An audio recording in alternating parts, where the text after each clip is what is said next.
अस्सलाम वालेकुम। कैसे हैं आप सब? अल्लाह का शुक्र है मैं भी ठीक हूँ।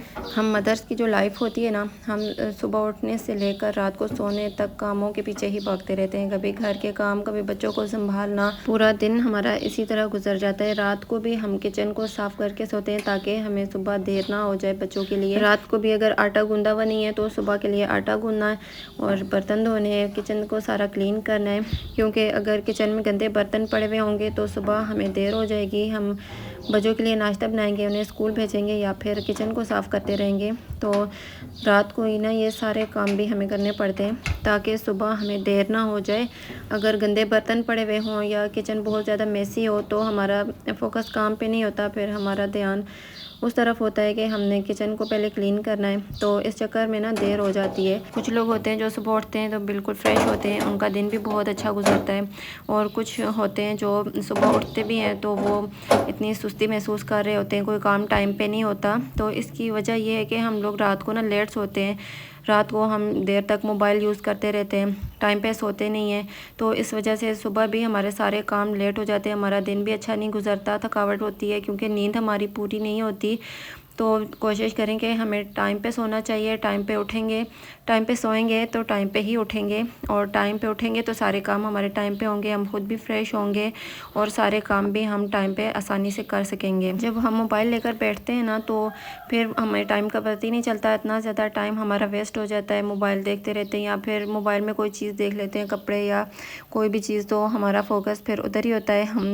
हम उसके बारे में सोचते रहते हैं कि हमने ये लेना है, उसको देखना है, या फिर यूट्यूब देख लेते हैं, क्योंकि मोबाइल यूज़ के बगैर तो हमें नींद नहीं आती।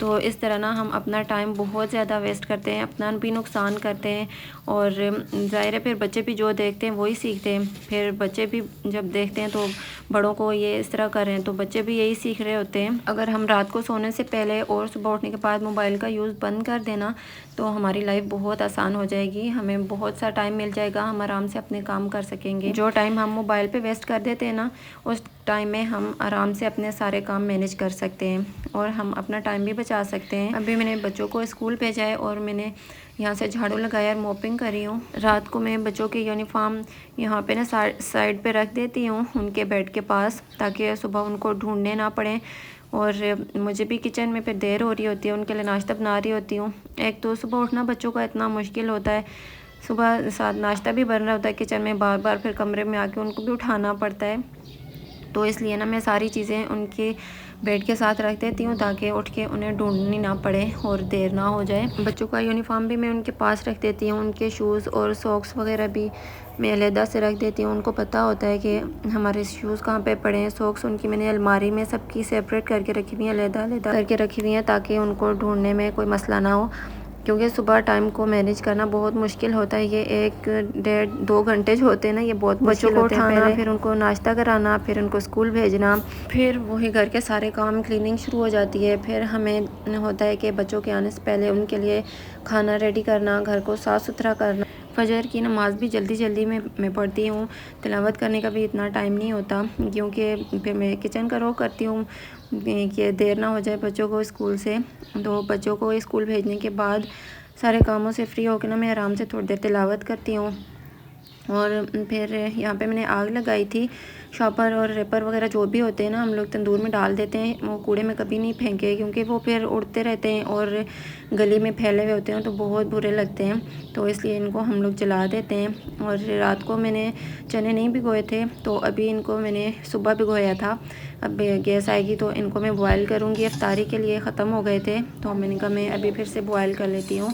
पहले मैंने किए थे रमज़ान से पहले, तो वो ये 8-10 दिन चल गए, आज फिर से बॉयल करूँगी, ख़त्म हुए हुए थे। तो फिर कल भी मैंने चाटनी बनाई क्योंकि चने ख़त्म हो गए थे और मैं रात को भिगो ही नहीं सकी। और यहाँ पे ना दही भी अम्मी ने इसमें जाग लगाई है और अभी इसको भी मैं यहाँ पे कवर करके रखूँगी, तो ये शाम तक हमारा दही भी रेडी हो जाएगा। बाहर से हम लोग नहीं लाते हैं, खुद ही बनाते हैं घर में।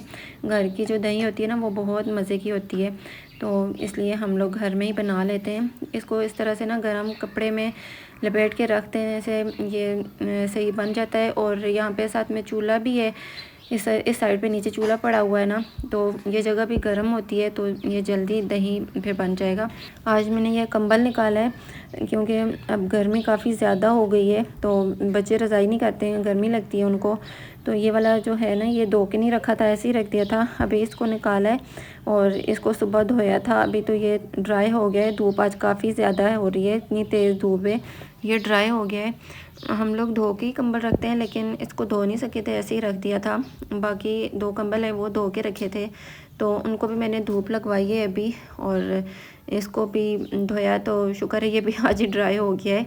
और रज़ाइयाँ वगैरह जो थी ना, और बहुत जो गर्म कपड़े थे वूल के, वो भी मैंने सारे रख दिए हैं, क्योंकि अब वो नहीं पहने जाते, बहुत ज़्यादा गर्मी हो गई है। हम फिर मिलेंगे नेक्स्ट व्लॉग में, दुआ में याद रखिएगा। अल्लाह हाफिज़।